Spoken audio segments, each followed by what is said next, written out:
right, so we have some more people joining, got more on the way. Hello, everybody. It's Merry gone Christmas. now. Are you in?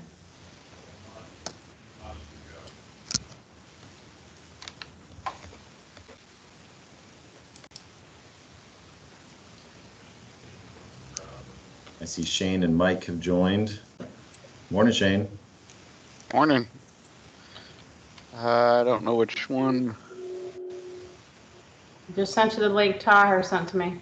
Morning, I've Mike. got three. I got three different links on my calendar, so Yeah, I don't know which ones. Yeah, the Teams meeting, we did a test run this morning, and the live event wasn't quite working the way we wanted it to, so we had to pivot to the regular Teams meeting. All right. Yeah, I didn't know which one to send out to everyone. So. Yeah, so it's the latest one, the one that I just... Yeah, the latest one I just sent you. The other ones weren't working. There was issues with it, he just said. Mm-hmm. So I don't have a list of the people that joined, registered. Okay.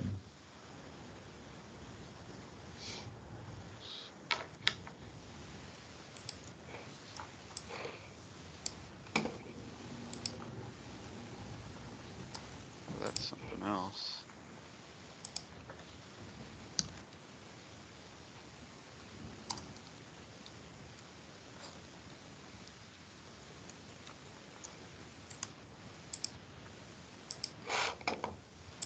All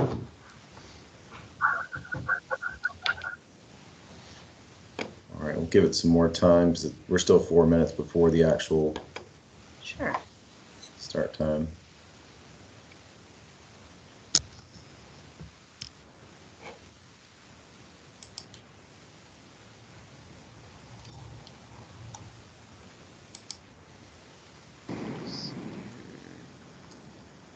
You're in the lobby. Are you in yet? Yep, you're in. Yep. Yeah. So I'm wearing the Christmas hat just because I want 2 months of Christmas this year. I think we all deserve it. I'm on board with that. So Let's do it. That's what we're gonna do. You know, I realized today was the day I realized I'm a complete Floridian because one of our employees walks in, he's like, "Hey, what are we doing tomorrow from like working from home perspective?" I'm like, "What do you mean?" It's like, "Oh, there's a hurricane on the way," and I like pulled up the radar, and there's like this giant hurricane heading straight for Florida. I'm like, I didn't even know, like I didn't even pay attention. Wow. So How bad is it? I haven't heard either. I think it's just Category 1, but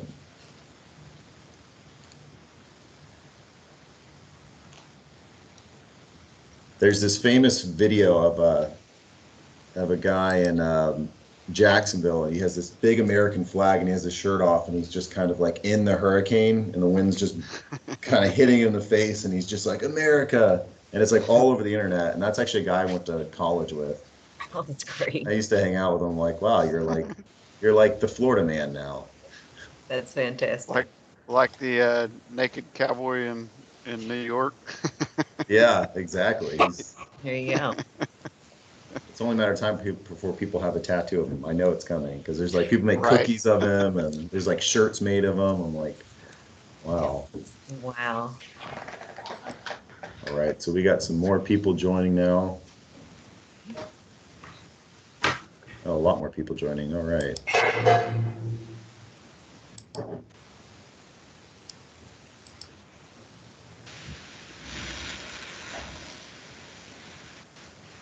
See if it's anybody.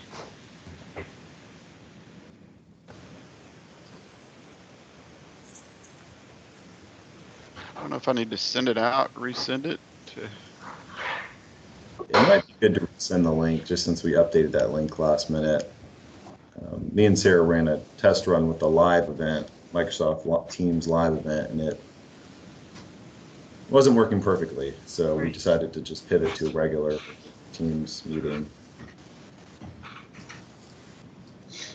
Definitely a couple issues to work out on it. Yeah.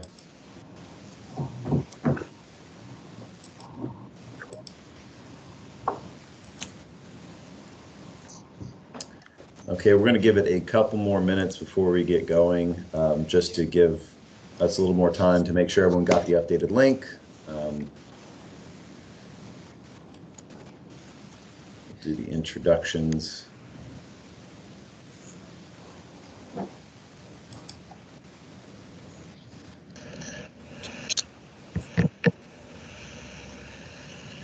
So Sarah, this actually says webinar from Alltech, but it's Alltech, Data Magic, and Global Quest. It's a joint venture of webinars. Wonderful. I will have to update my slides.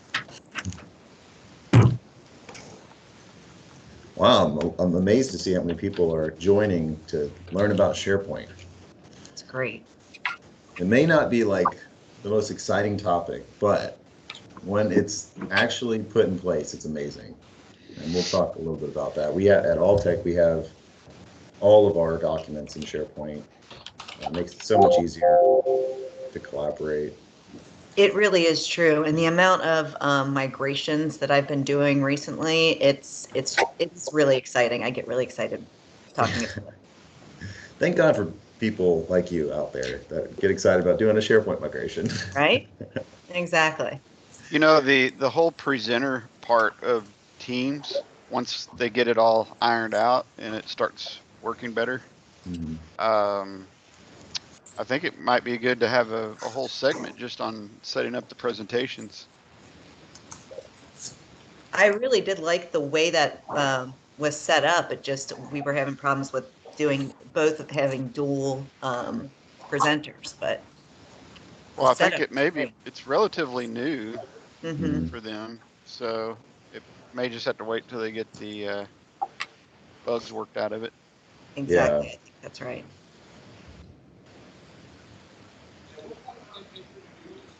I think Mike's probably mad at me that didn't work out. He's giving me the silent treatment. I don't even know if they're like legit. In the middle of a client issue, so I'm trying to do Dan and Mary Jo used them. Gotcha. I They love use your them hat, for all their Mike. properties. I mean, he only charged me $3 grand, $2,800, something like that.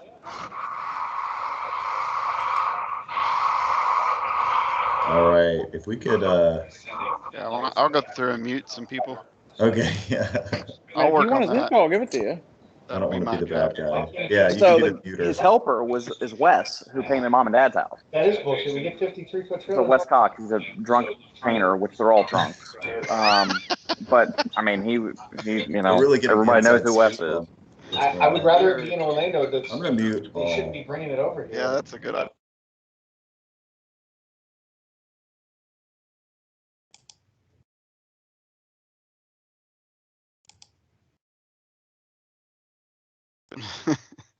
Were you able to unmute yourself? Okay, perfect. Yeah. All right. Yes, I'm unmuted too. Someone said sorry. No problem. It's okay. That's one thing about doing a Teams meeting rather than a webinar, is that everyone can kind of contribute. Right. Yeah, that's true. Exactly. Well, it looks like we have over 30 participants now, and so this might be there are people that are still going to be joining, but I think I can go ahead and start with the introductions and kind of explain the series. Oh, someone just joined. If we could get you to mute. Excellent. Thank you, Grace. So I'll go ahead and start with the introduction, kind of why we started this and what it is. Last month, we did the Microsoft Teams webinar. It's really got a great showing and some great feedback. We're continuing on with, this month we're doing a SharePoint part 2. Part 1 is really going to have a ton of really good information today. But if you want to dive even deeper, we're going to have part 2 next week, next Wednesday. So if you get a lot out of today and you're like, well, I also want to learn more about applications within SharePoint or whatever it is, we'll send the agenda out. So if you're interested, you can register for that one as well. So the idea of this came about by 3 IT service providers, Alltech Services, Global Quest, and Data Magic Inc. We thought the idea of we're constantly recommending these things to our clients, such as Microsoft 365, but then it's also our duty to make sure we train our customers and the community on how to use these tools. And of course, this is a completely free series. It's just to provide additional value and education. So I'm going to go ahead and let Shane and Mike introduce themselves and kind of why they think this is an important webinar to go over. And then after that, I'll introduce our presenter today. Yes, my name's Shane Kimbrell with Data Magic, and thank you for everyone that joined that we had sent out there. We have done this in the past. What did we do this like 2 years ago, Taher? Yeah, it's been about 2 years. Yeah, we got really good response from it, and I feel like it could turn into a real powerful tool for our business and then educating all of our end users out there. So we really look forward to it, and hopefully we can add some value. Thanks, Shane. Hey, Mike, you there? Yeah, I'm here, buddy. I'd like to thank everybody for joining too, and Taher and Sarah for getting this all ready for us. We've gotten a lot of questions from clients lately about using these types of tools during COVID, working from home. We're trying to get that education out there to use these tools and make business still work, whether you're in the office or you're working from home or you're on vacation. So I think it's a great series, and I'm looking forward to our series next year also. Absolutely. And the days of the on-premise server, I don't want to say are going away, but for a lot of smaller, even medium-sized businesses where they don't have a lot of need for those on-premise servers, this series is going to give you an idea of what it looks like to be basically completely cloud-based, and SharePoint is a key part of that. So we got Sarah here. She has decades of experience with SharePoint, back to where it's only on-premise to where it is today, how it's evolved, and she's been there every step of the way. So after a few interviews and seeing her resume and the reviews of other projects she's done and presentations, we knew she was the perfect fit for this presentation. So Sarah, I'm going to go ahead and pass it over to you. And of course, everyone watching, there's going to be a Q&A section at the end, so make sure you're writing those questions down. You can put them in the chat before we get to the Q&A section, or you can save it for the Q&A section. So Sarah, I'm going to pass it to you if you want to go ahead and give an intro. And great, yeah, just 1 second. Of course, the minute I say that, I went to hit on my there you go. Thank you for that introduction. I'm a Microsoft Certified Systems Administrator. I've specifically been working with SharePoint since my career began. My first IT job, my new manager said, QA has requested us to install this WSS. Can you take a look at it and get it installed and working? So I did a little research and I did the install and I handed it over. And then I pretty much forgot about it. About a month later, one of our help desk people came running in and going, SharePoint's down. And we all kind of looked at him, didn't honestly know what he was talking about at first. And I said, oh, I know what you're talking about. Is anybody trying to use it? And he said, everybody's using it. So it turns out that a bunch of the department heads had gotten together and had a meeting and seen what QA was doing and decided they wanted their own web environment too. And SharePoint had just pretty much become a business critical application overnight. So that's kind of how I got my start. WSS was one of the first versions of SharePoint. They also called it SharePoint 2003. Now with SharePoint 2019, SharePoint Online, Microsoft really has come a really long way. And it is still, as much as we've gotten more out of functionality, searchability, but it's still a software that, if deployed in the right environment, can be immensely profitable in a short period of time, because users will discover and dive into the functionality it provides. So let's get into that. Today, we're going to cover the basics of SharePoint functionality as a document storage solution. SharePoint is a far better option, as we are talking about, than traditional file servers for most organizations. Utilizing SharePoint can solve many problems within an organization, such as document retention, duplication, offsite and simultaneous access, versioning, external user sharing, and as I said there, much more that we will get into eventually, like we were talking about in that second webinar we're going to do. Sites take away the complicated file structures and make permissioning much easier. So let's get started talking about that. SharePoint is, in its most basic form, a collection of lists. SharePoint Online provides an easy-to-use interface, options for access, mobile access, powerful search, administration centers.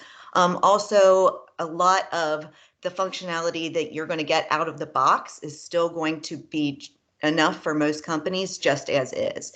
It can be easily customized for many uses, but we're going to start out and talk about how SharePoint works for document storage and for a file server. As he was saying, it really is great as a replacement and getting everybody up on the cloud and working well. All right, let's see here, just one second. Not quite there yet. All right, so documents in SharePoint are stored in document libraries. They're like super folders. They allow co-authoring, offline syncing, versioning, custom views, metadata tracking, permissioning. We're going to talk about all of those things. File servers are often forced to adhere to department-based folder structures and permissions, where SharePoint makes collaboration much easier. Users can be empowered with permissioning rights. That saves IT from needing to make every small change. And permissioning options can be easily managed by IT through the admin console. New employees can be added to groups or teams and automatically have access to all the files or folders necessary. We are going to start out talking about co-authoring. I think this is one of the things that is the most powerful in SharePoint as a file server option. Co-authoring allows more than one person to work on a document at a time. Changes are automatically saved back to the document as users work on it. They can also you can also customize your document library by requiring a document to be checked out before editing it if you don't want to allow co-authoring. So there are some reasons when co-authoring might not be ideal, and you can decide that on a document library basis. So it doesn't have to be all or nothing with SharePoint, which I think is a really important thing to remember. Oh, okay. Offline sync is another one that I think people like to use a lot. It's available so your users can work on files without network access. They can sync from any document library to their computer, their tablet, their mobile device, and as soon as their network connection is restored, the application will automatically push any changes made to the document, allowing the most up-to-date version to be available for everyone. We're next going to talk about versioning, and versioning is really important. I tried to kind of give you guys a view of this on here, so I'm going to walk you through it, but it's just a little slice of what you can really do there. Versioning is an extremely helpful feature. If you're working in any kind of environment that needs to keep detailed versioning info, SharePoint does it for you. Even if you don't work in that kind of an environment, versioning allows you to keep better track of your documents and many other things as well. For example, you can look at previous versions to see who made particular changes to a document. You can restore a previous version when needed. And if you've ever had somebody say, oh no, I think I overwrote that, then you know how important and useful this can be. And as you can kind of see from this slide here, this is a snapshot of what some of the ways you can customize versioning, and just turn that on and forget about it, because it will do all the work for you until you need it, which I think is really, really important to a lot of businesses. Next, we're going to talk about metadata and custom views, actually. And I have a really great slide on this one. So let's see. Oh, and it skipped over it. Come on, little slide. There we go. I'm having a little problem there. Metadata and custom views really go hand in hand. Document libraries already automatically record default metadata, such as, who created it, what the time was, things like that. But when you can also create custom metadata that's specific to your organization, that becomes a really powerful tool. Maybe customer name or department name, types of documents, location, anything you can really think of. And it allows you to easily search on any of these metadata, as well as create custom views.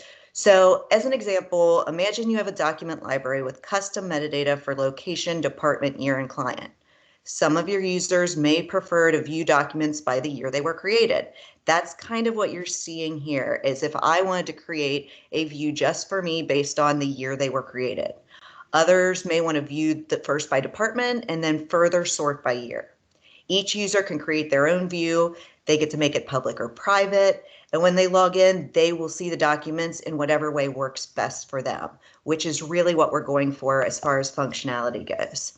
Now, the next thing is the recycle bin. And this is one of my favorites, because I can actually say I feel pretty confident saying you can never lose a document again. The recycle bin is built into SharePoint, and anything that it accidentally goes into that recycle bin stays there along with all its attached metadata. So that means if you or your users accidentally delete a file, it can be restored by just clicking on the recycle bin and hitting the button to restore just the file. It becomes really powerful to people because even if they accidentally would delete it a second time, it goes into an administrator recycle bin. So it becomes really hard to actually delete a file accidentally. You pretty much have to know you're doing it. So that's a great thing. The ability to customize so much inside these libraries is one of its greatest strengths. And we've discussed customizing metadata and views, but you can also customize alerts and even content. And the alerting feature really is one of my favorites. I feel like I say that all the time, but we talked about how getting excited about SharePoint, and I really do get excited about this stuff. The alerting feature allows for anyone to create alerts customized for their needs. They can choose if the alerts go to email or a phone. They can choose to alert on an entire library down to even a single item. They can choose just to get alerted on items they create or get alerted on all changes. They can customize if they want to get one email at the end of the day as a report with all the alerts, or if they want an alert as soon as a change is made. So as you can see here, there's tons of ways to customize this. I love that you can even choose for it to send you a text message. So that means even people who are on the go or working from home and kind of, all over the place have that option. And I think it's super, super important. Let's see here. Permissioning. This is a really big one, and it's one that people kind of get confused about sometimes, so I really like to go over it. Permissioning can be configured and customized at all levels. So that means from a whole document library to a folder to a single document. You can choose to allow sharing to outside users, which allows you to give a link to your customers and vendors so they can either read or contribute to a document, a folder, or a library as needed. I want to say, because I literally was talking to a customer about this yesterday, when you're choosing to give access to share things, especially with outside customers, you can do that at the site level. You can say on this site we can share things and on this one we aren't. So it isn't an all or nothing approach for all of your SharePoint environment, because most people's SharePoint environments are made up of multiple sites. Of course, SharePoint document libraries hold items created in any Microsoft application, but you can also customize your document library to hold links to outside content, specialty document types. It means it's easy to keep all your related content of any type together for ease of use. And that's really what we're going for here is ease of use. So how do you access items stored in a SharePoint document library? Well, that is a really important one to discuss, and there's a lot of information about it. The best one, in my opinion, to use, there's really two of them. The top one is OneDrive Sync.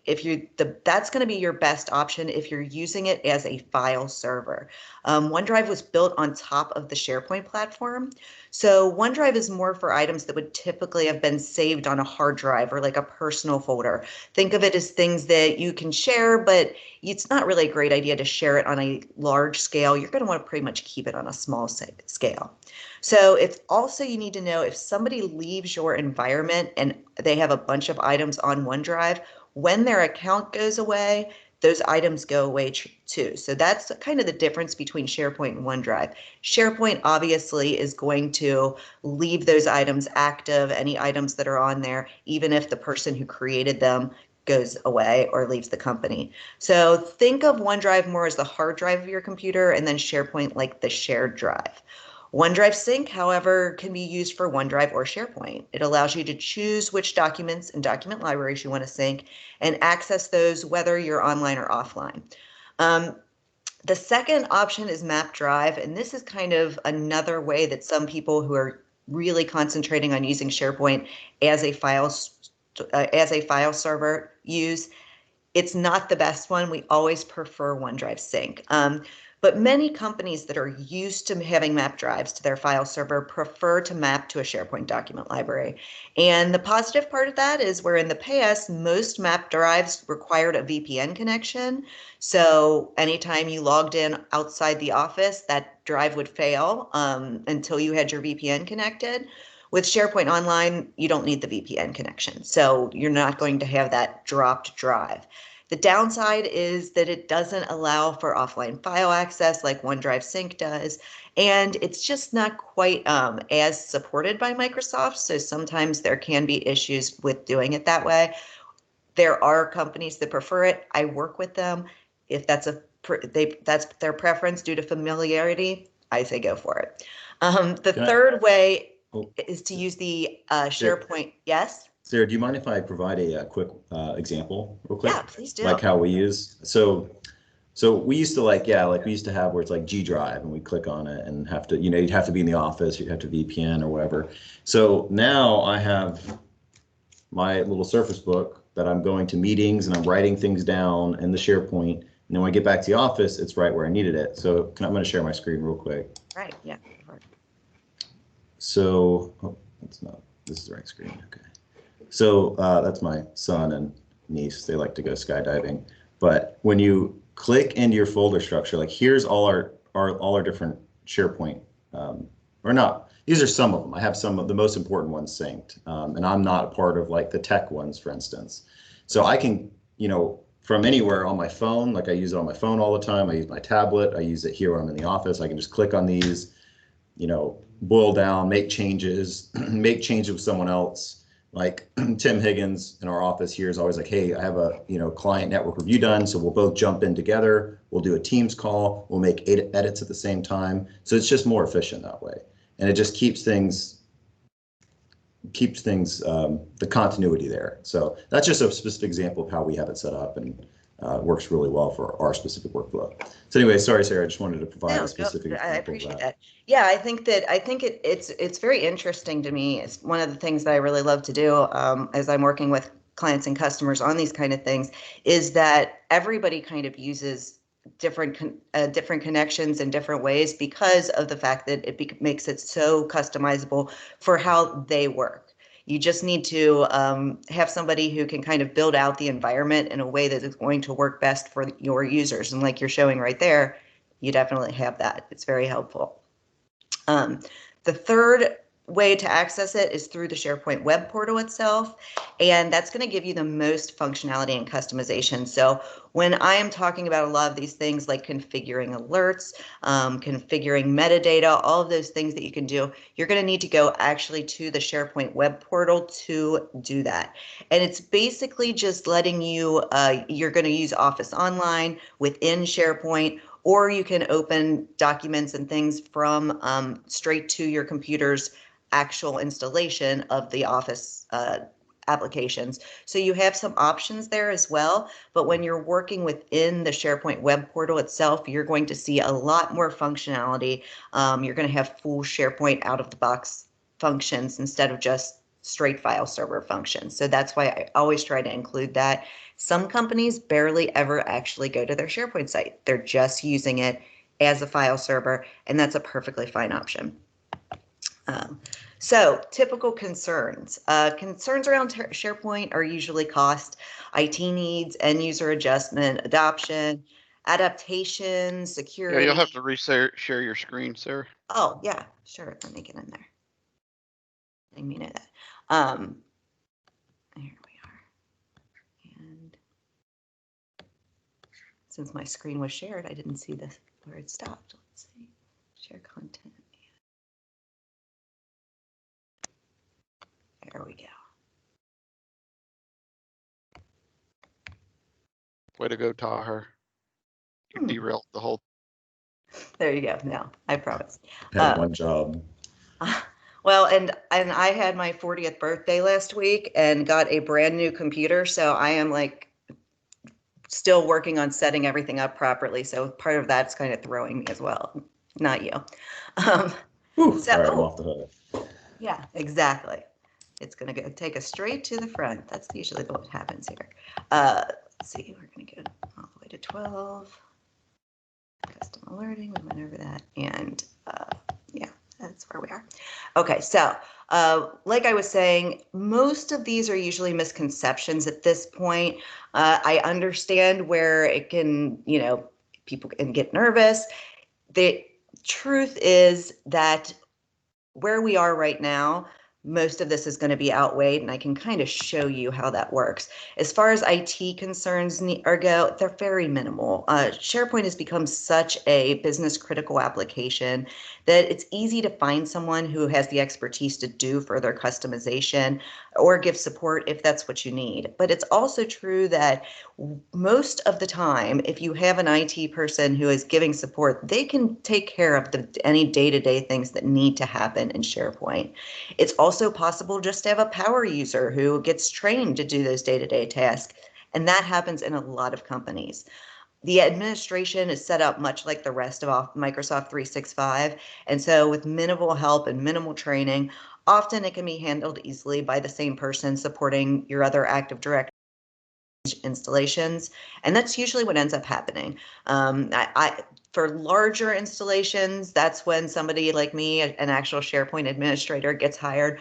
But for the smaller ones, a lot of times it's mostly power users who are taking care of it. And out of the box, SharePoint security is already top notch. I started out my career in pharma and then moved on to the university environment, and both areas were places where there was a lot of personal information, and we never really had to configure a lot more security than straight out of the box for any of our items to still be as safe as they needed to be for compliance reasons. The fear of anybody getting to cloud data is almost eradicated at this point. We kind of talked about that a little bit before we got started. The concern a lot of people have is that someone will share something specifically that they shouldn't, and SharePoint, like I mentioned earlier on, has wonderful options for creating permissions that are specifically built to keep that from happening. Also, Microsoft 365 provides a slew of new features. Honestly, they're coming out with them so fast, sometimes I can't even keep up with them. I regularly will have a customer come to me and say, hey, I want to look at doing this security feature on SharePoint, and I have to go, okay, give me a little bit of time to look into that, because there's always something new coming out, and I think that's really a strong point too. It's something that is really helping people feel comfortable about SharePoint security in the long run. So SharePoint's ever evolving, just talking about that, options and functionality wise. Developers can build out SharePoint pages and apps specifically customized for your business. I am not a SharePoint developer. I am actually just administrator. So when people come to me and they want coding done, I don't do that at all. And that's a really strong point for me to share, because I want you to know that you don't ever have to code to do a lot with SharePoint. Out of the box, it's amazing.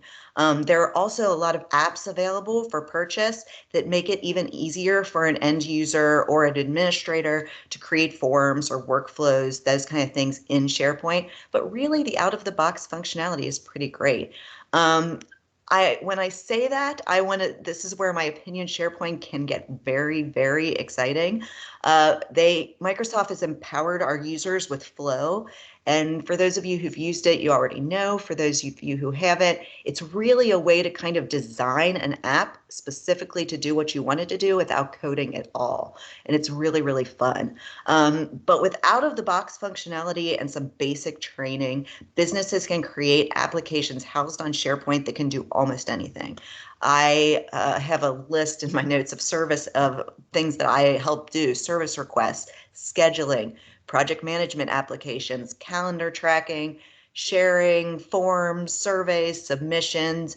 I even actually replaced, when I worked at one of the universities, they had a system for their board of trustees so that they could share items, since, they lived all across the country. And the system was costing them $80,000 a year. And I replaced it with a SharePoint system that I built with out-of-the-box functionality. So that kind of stuff is where it gets really exciting, but that's kind of for our next webinar. We'll get more into some of those kind of things. So this has really been a high-level overview. I think the idea here was to give you a better idea of what SharePoint can do for your organization, but we are going to be happy to answer any questions if you have specific concerns or thoughts on things that you were trying to do. So I'll hand it back over to here to deal with that. To deal with it. Yeah. You can take care of all the questioning. No. Yeah. Sarah, I just want to say, I think that was perfect in that's exactly what we wanted to get through on part one. Great. What is the easiest way to implement SharePoint, and that's typically file structure, some of these built-in apps. For instance, one of the things we're doing is we have a vacation calendar, right? So through SharePoint, someone can request vacation, it automatically requests to the supervisor, and we say approve, deny, and then it tracks the PTO. That was a thing that was so manual before, and it was such a pain that now it's automated through SharePoint. So just like little things like that. So much paperwork that ends up going away, which is, the goal. Yeah, exactly. So thank you for covering that. And then part two, like Sarah mentioned, I'll let her elaborate more here in a few minutes on what part two is going to go into. But before I do that, I just wanted to pass over to Shane or Mike to talk a little bit about why. So if all of the data is in the cloud, I know Sarah mentioned it is very secure nowadays, and there is a lot of redundancy and versioning, but why would a business also consider a Office 365 backup? So you have all of your information in SharePoint. Why would you consider a backup? Who's taking this one, me or you, Shane? Well, I feel like with all of the crypto viruses and different things that come along, that you definitely need to have a backup system, especially the ones that are using those map drives that map directly over to it. Because when you do get a crypto virus, it's going to attack those drives first. And then if you do have a user that's trying to hide information, there is ways of permanently deleting files that are in the system. So if you come across that, I definitely think that it would be worth the small amount to back it up.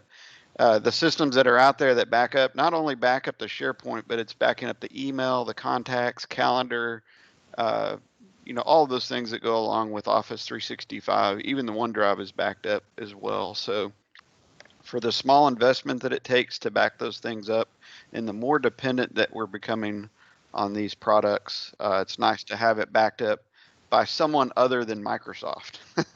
Yeah, that's the main thing. So. And it's a lot easier to get at your backup information if you have your own. Like you're saying, when it's backed up with Microsoft, getting to it can be a little bit of a challenge. And when you have it right there for yourself, it makes a big difference. Yeah. Also, Shane and I and a couple other colleagues were down at a conference down in Florida a couple years ago. We had a security consultant there talking about a Microsoft hiccup where they were moving data across data centers, and they lost about 4 tenant spaces. They lost all the data. It was just a glitch in their system. The MSP was getting calls from multiple clients saying, hey, we can't access our SharePoint, can't access our email. They went into the client's 365 portal, and the tenant space was completely gone. So Microsoft lost everything, so they were able to recover using some of the products that we sell, recover all their email, their calendars, their SharePoint instances, and their OneDrive within a couple of hours without bringing downtime to the business. So backup's always important. There's humans in the back end. Humans make mistakes. So we got to protect our investment. Our investment's people and data. Yeah, those are fantastic answers. One of the questions we had is how much does it cost? Well, I think we all may use a different product. I feel like as managed service providers, part of our job, not only of course to provide end user support and strategic consulting, it's also managing the vendors, right? Because there's a different vendor, the different provider for everything that we do. It's almost like we are the central port to manage all of these different things, right? So in our situation, we use a tool called Dropsuite. We love Dropsuite, and it's only $3 a user, right? So if you have 20 users, you have 50 users times 3, and that's all of your data, like Shane mentioned, not just SharePoint, email, Teams, everything backed up. So great answers there. The other thing, we talked about security, and Sarah mentioned that security is so strong, and an important piece of security is the multi-factor authentication. I think everyone that is viewing this webinar right now has probably heard of multi-factor authentication and why it's so important. Shane or Mike, either one of y'all can take this. Why do you think multi-factor authentication is so important, especially in a SharePoint type environment? Well, I mean, multi-factor is important with any application that you have out there, but especially Office 365. These attacks that are coming across now, people will hack in and trick you. They're very tricky on sending emails out saying reset your password. And as soon as you do that, then you're giving them your full information online, and they can log into your email account and pose as the president of the organization or CFO and send out request changes for for transfer deposits.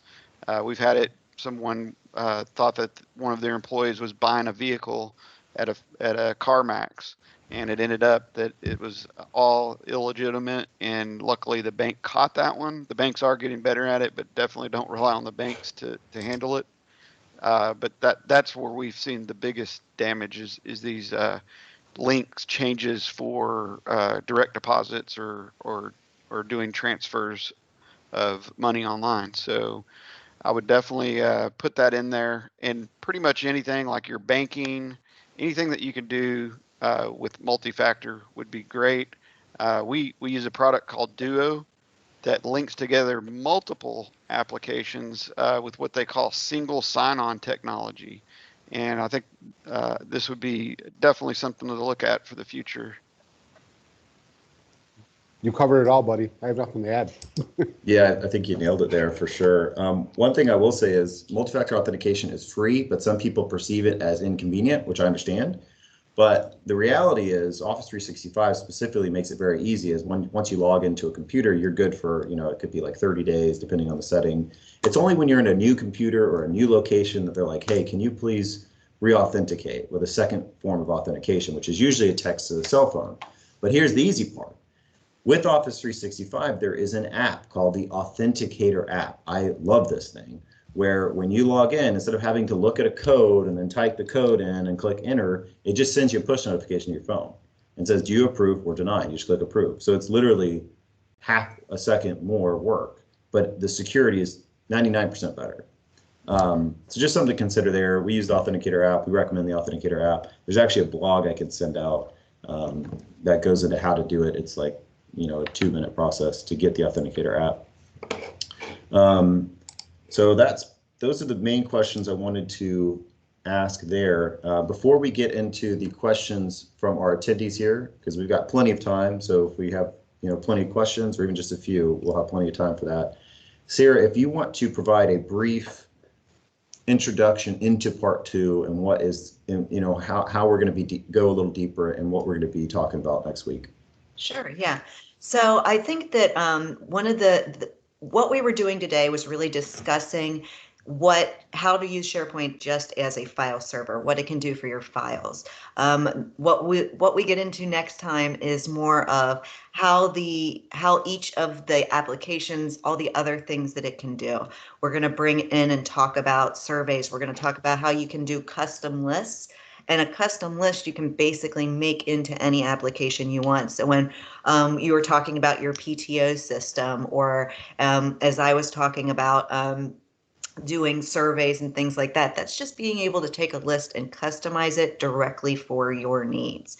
And then you can kind of put those things together and to create an app out of them. So when I talked about replacing the board application that they were paying so much money for, it was a combination of document libraries, custom lists, approval processes, areas where your team can collaborate for the different departments. And so you can really put all of those things kind of together to create apps. And that's kind of what we're going to get into, what that functionality is and how you do that with out-of-the-box functionality, or can customize it a little more if you want to. Perfect. Thank you so much. So this one's going to be a little bit more, I don't want to say technical, but it's going to be, you're probably not going to be the one implementing these things, right? So this would be, unless there are some IT directors here that would, y'all should definitely attend because you may be the one implementing it. But for those managers and owners on the call, this is going to be good to know the opportunity, what is available through SharePoint, so you can tell your, Global Quest, Data Magic, Alltech on what you want to accomplish. So it's more of informing you of the what you can do rather than this is how you do it. Right. And I think I do talk about during that SharePoint does kind of empower the users, that if you are a power user, there's going to be a lot you can customize yourself. But like you said, when we get into building those apps to kind of put them together, you can kind of know what to take up to your administrator or your IT person and let them kind of put together an app of some sort. Perfect. So I'm going to see, I think we got a few questions here. And if anyone has any questions, please add them into the chat bar here. I'm going to start going. The first question we have is, are you using an 80s mouse, Sarah? I know. Tell me about it. This new computer is so wonderful in so many ways, but I definitely have some learning to do. Great question, Mark. And Michelle Martin said, since you can share documents outside clients, could this be used in a medical office for patients to fill out their paperwork online? Would you have to create a SharePoint account? I am actually creating exactly that for a medical business right now. They have a form that they've been sending out. They work with an older population, so they were having to have these people scan the form and send it back to them, and that was causing some problems. So yeah, we're recreating the form in SharePoint. They send out the link, and because they've allowed to that specific SharePoint subsite, they've allowed external access for everyone without authentication, so you don't have to create a account. You have a lot of options there. You can say they don't have to authenticate at all, and then anybody can fill them out. You can say that they just have to authenticate with a email address, so then you kind of have some kind of knowledge of who is using your system. Totally up to you, and you can do that at a sub-site level, so definitely. Yeah, and we will gather sensitive information. We don't recommend email, right? So we'll send a OneDrive link to customers sometimes when we need to gather passwords and things like that, because that link is protected. It only gives access to this one person. They're able to edit that, and then we are, from a security perspective, have every layer. We make sure they have every layer in place. So it's a very secure way to gather that sensitive information. So that would work with the same with PHI, and it is Exchange, SharePoint, OneDrive is considered HIPAA compliant from a security, the technical safeguards. So, Josh Berman, what does the additional backup cost? I mentioned ours is $3 a user. That's about right. We Okay. use Backupify. Yeah, the Okay. Datto product is Backupify, and it's about the same. Yep, heard a lot of good things about Backupify too. Got another one. Okay, Michelle liked that answer. I'm glad you like that answer, Michelle. So good job, Sarah. 90% of our documents, I do not want external users to be able to view, but we need to be able to share the other 10%.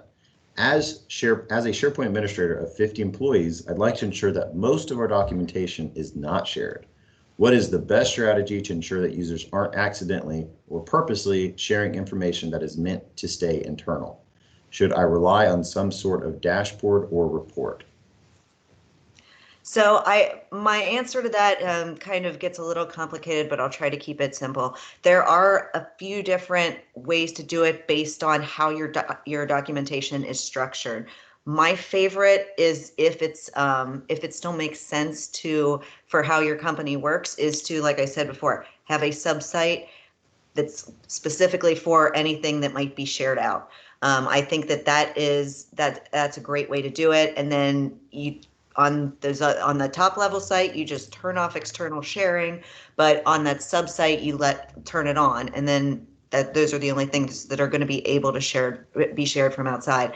There are other ways to do it as well. Specifically, there's ways of creating permission levels so that some people can share and some people can't on certain things. That gets a little more complicated, and you have to kind of figure out how the people can work around, like if you want them to be able to upload documents, but you don't want them to be able to share it and things like that. It gets a little trickier, but that is an option as well. Okay, great. I think that's all the questions we have. So since we have a little bit more time, I'm just going to take 3 minutes to explain some upcoming webinars, some ideas for 2021. So SharePoint Part 2 is next week. If you've attended this one and you like it, I'll send the invite out for SharePoint 2, and so will Shane and Mike. We also have Excel. So based on the customer survey we sent out, people really wanted to learn more about Excel. So we actually did a 3-part series for Excel. So if you're not interested in Excel, feel free to just decline my invite. But if you want to learn a little more, or if you have someone in your organization that you'd like to learn, you can forward it to them totally free. And the guy we have is fantastic. He has the entire lesson plan. It's going to be a worksheet type, so it's not just slideshows. You're actually going to be getting Excel with them. He's going to be showing you how to use it. So that's going to be really great coming up in December. So those are the two, and then next year we have plenty of webinars. One of the things we're thinking about doing is browsers, different types of browsers and how to use them, how to use Outlook. So if there are specific webinars that y'all would like to hear, please send any of us an email and we'll get it on the calendar. We're pretty open at this point. So I see that almost everyone that started with us has stayed on the webinar. Usually on webinars, you see like this sharp drop off of people. So this must have not been overly boring. So I'm glad that you stuck with us. I hope you got a little bit of value out of it.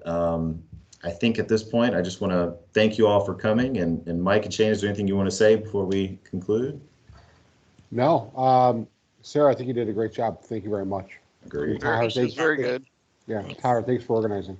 Yeah, And no if you guys missed the last seminar, it was on Teams, and so we'll post that back up on our website. Each one of our companies will have a webinar page for all the past webinars and all the future webinars. So we're excited to get this thing going. Yeah, Thank you, definitely. Sarah, so much. Yeah, thank you, Sarah. It's been Pleasure. great.